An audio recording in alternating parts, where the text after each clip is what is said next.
It was Easter Sunday in 1959, the golden era of American wholesomeness and family values. I was 13 years old, sitting in the front seat of the Ford Fairlane alongside my dad. It was the only car in the parking lot of Corwin's Pharmacy in Lockport, Illinois. And I was holding up my arms to fend off the flogging blows from my father's hands. "You're a sissy," he sneered. "I'm going to make you into a man. You are a sissy. You won't even fight back." Easter was the only day of the year that my father attended church, and only then because my mother pleaded and begged. The Carr family had sat in the pews of the First Congregational Church of Lockport.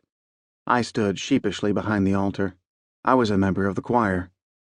I had joined the group as a favor to my mother, Mary. She was a woman who blistered her feet waitressing in the evenings at a restaurant, while my dad ran around with other women, or stayed home and drowned himself in beer and bourbon. If joining the choir would please my mother, it was reason enough. On most Sundays, 2 other boys sang in the choir, but neither had showed up that morning. In the pew, my father sat and fumed. After the services, we drove back home to our house in the country, 7 miles outside Lockport, a rural section known as Homer. Our home sat across the road from a house where our neighbors raised chickens. Next to them was another neighbor whose pigs sometimes crossed over to our yard and got wrapped up in the clothes hanging on the line. When we arrived at home, my dad told me to stay in the car. He said we needed to go for a ride, just the 2 of us. We were going to have a man-to-man talk. He steered the car into the parking lot of Corwin's. In those days, the stores all closed on Sundays. The lot would be empty. No one would be around to see us. With a voice simmering with rage, he told me that I had humiliated him, the only boy in a choir full of girls. It was too much for his pride to bear. He drew back his arm and began to swing. In my short life, I had tried very hard to win my father's approval. My dad wanted me to be more like my older brother, Bill, the biggest kid in his class, athletic, smart, and tough. When my dad worked on the car, I would stand for hours at his side, holding the tools or pointing the flashlight. When I played ball games at family gatherings, I looked to see if he was watching. I had long hoped for my dad to be proud of me. On that Easter Sunday in the parking lot of Corwin's, I gave up hoping. To Arthur Charles Carr, I wasn't even worth the time or money to take to the doctor. When I had just turned 16, my hand was caught in a slamming steel door at Lockport Township High School.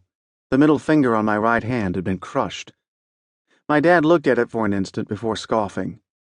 "This happens all the time to men. You will get over it. Shake it off." As the days passed, my finger turned darker and darker. I was developing gangrene. My mother, in defiance of my father's objections, took me to the emergency room at Silver Cross Hospital in Joliet. The doctors were outraged. Why had this kid gone untreated? Gangrene can kill. I was put under anesthesia and taken into surgery, where they worked to cleanse the infection, scrape the bone, and cut off the diseased flesh on the top digit of my finger. The injury meant I could not take the test for a driver's license until well past my 16th birthday. In those days, getting your license was just about the biggest deal in the life of an adolescent. I ended up being the last kid in my class to take the driving test. I flunked it. When I took the test again, my dad laughed that he had never heard of anyone who didn't get their driver's license until they were 17. To this day, when I look at my finger, I think of my father. More than once in my life, I have known failure. Ambitious business ideas have fallen short. Unpaid bills have piled up. Credit cards have been canceled. Bill collectors have come after me for house payments. In 1976, newly divorced, broke, and alone, I moved back to my hometown in Illinois. Trying to survive in my business as a software and business consultant, I lived and worked in the dreary Lockport South apartments, and then moved to East Street. I walked out of my building on East Street early one day to see a tow truck lifting the rear end of my car. Somehow I was able to beg the repo man into letting me keep my lime green Pontiac.